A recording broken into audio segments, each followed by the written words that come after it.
దయచేసి చెప్తా ఉన్నా ప్రజలారా, మనకు కనిపించే బయటకు కనిపించి వీళ్ళు ప్రభుత్వాలను ఏర్పాటు చేసేది కొల్లగొట్టడానికే, దోపిడీ చేయడానికే చేస్తూ ఉన్నారు. బీసీల బతుకులు మారాలన్నా, బీసీల తలరాతలు మారాలన్నా బీసీలు ఈ రాష్ట్రంలో అధికారంలోకి రావాల్సిందే.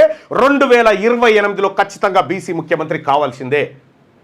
దొరికిరు కదా ఎవడన్నా 5,000 రూపాయలు దొంగతనం చేస్తే వాళ్ళు తీసుకుపోయి చెంచలు కూడా జైల్లో కూర్చుండ పెడతారు. ఇప్పుడు దొంగలు దొరల లెక్క మాఫీ చేసుకొని మళ్ళా వాళ్ళకే కట్టలేకపోయినటువంటి కంపెనీ ఏదైతే ఉందో వాళ్ళకి మాఫీ చేసినాక, అయ్యో మరి కంపెనీ ఎవరికి ఇస్తారా, మళ్ళీ ఆయనకే ఇరని మళ్ళీ ఆయన పోయి మళ్ళా బ్యాంకుల దగ్గర మళ్ళా లోన్లు తెచ్చుకొని మళ్ళీ మోసం చేయడం.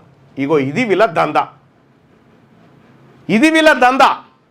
ఎక్కడిది వీళ్ళకి సొమ్మంతా? ఇదంతా ఎక్కడి నుంచి వస్తూ ఉంది వీళ్ళందరికీ? ఇక్కడి నుంచే. ఇది ప్రజల సొమ్ము, దీన్ని వదిలిపెట్టే ప్రసక్తే లేదు దీంట్లో. ఇదే కాదు ఇంకా చాలా జరిగినాయి. నేను షాక్ అవుతా ఉన్నా ఒకటొకటి తీస్తూ ఉంటే. ప్రజలారా, మనం ఆత్మగౌరవంతో బతకాలి, మన వాటా మనకు ఉండాలి, మన ఆర్థిక వనరులు మనకు ఉండాలి. ఈ దొంగల దగ్గర ఎవడెవడైతే ప్రజల సొమ్ము తిన్నడో పండబెట్టి కసరగక్కి తొక్కించినట్టు వాళ్ళ డబ్బంతా కక్కించాల్సిందే, ప్రజలకు పంచాల్సిందే. ఇది తెలంగాణ రాజ్యాధికార పార్టీ బలంగా నమ్ముతున్నమాట.